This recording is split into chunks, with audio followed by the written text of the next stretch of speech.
Unaona, mwanaume yoyote anaamini kwamba mwanaume mwenzie anaweza akapewa pesa na mwanaume mwenzie, au akapewa gari, akapewa nyumba, akapewa kiwanja, akapewa ng'ombe. Yaani ukiona mwanaume yoyote ana imani hiyo kwamba inawezekana tu kuna tajiri anaweza akakupa gari, jua kabisa huyo ni shoga.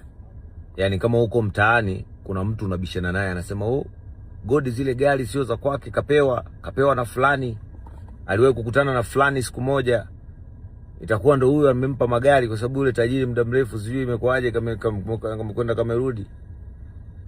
Mtumie video hii mtu yeyote ambaye anasemaga fulani mali zile anazotumia sio zake, za fulani.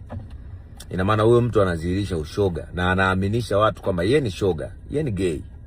Kwa sababu how come mwanaume mwenye akili timamu, mwanaume lijali, ukawa unaamini kama kuna mwanaume mwenzio anaweza akapewa gari, akapewa nyumba, akapewa pikipiki for free? Yani mwanaume mwenzio anaenda anatafuta hivyo vitu afu anakupa. For what purpose? Kuna profit gani anapata kutoka kwako? Au ni shoga mwanetu? Kwa sababu mashoga machoko ni wengi sana town.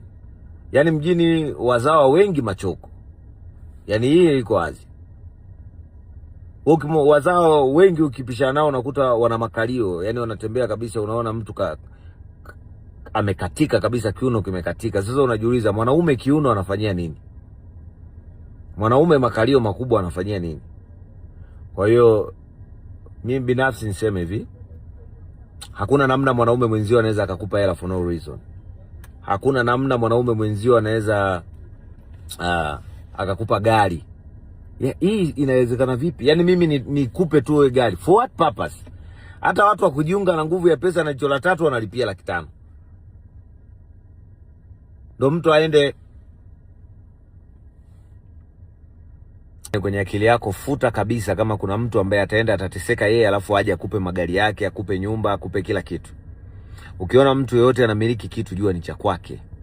Hakuna namna mtu anaweza akakuruhusu akupe magari yatoke Dar, yabebwe yaje mpaka Nairobi, yaende Kampala, yaende Rwanda, magari ya kwake yanatembea tu. Unapovuka nchi kwenda nchi nyingine ni lazima kuwe na blue card. Sio kama mnaelewana. Kwa hiyo acheni kudanganyishana. Mimi sina bosi na sijai kuwa na bosi kwenye maisha yangu yote. Nina washikaji tu, yani nina wana tu kwamba fulani namjua, alafu ana michongo yake, mimi na michongo yangu. Kila mtu ana michongo yake. Kwa hiyo yale masuala ya kufikiria kwamba eti chifu anaweza akawa na fulani sijui fulani ndo ana oya bro. Mimi Mnyakyusa, mimi ni straight man. Mimi sio mzao, wazao ndo machoko. Kwanza mimi mwanaume mwenzangu ananipaje kitu for free nikakubali? Mimi ni shoga. Mimi siwezi kukubali mambo ya kisenge. Si mnaelewa? Alafu na nitaendelea kuwapelekea moto tu mpaka mkome. Mmeona mlivyoumbuka? Mmeumbuka vibaya sana. Yani mmeumbuka ile kuumbuka. Yani mmeumbuka ile kuumbuka. Naonea mpaka huruma. Mmeumbuka ile kuumbuka. Sina bosi na sijai kuwa na bosi na sitarajii kuwa na bosi yoyote. Kama kuna mtu anakuambia yeye ni bosi wangu, yeye ni fala kama mafala wengine. Mimi sina bosi. Tuelewane hilo. Sina bosi na sitaki bosi. Na sijai kuwa na bosi. Kila kitu ninachofanya najua mimi nafanya nini. Si mnaelewa? Kila mtu aishi maisha yake kwa amani. Yani ishini muenjoy maisha yenu. Kama unateseka, teseka maisha yako kimya kimya.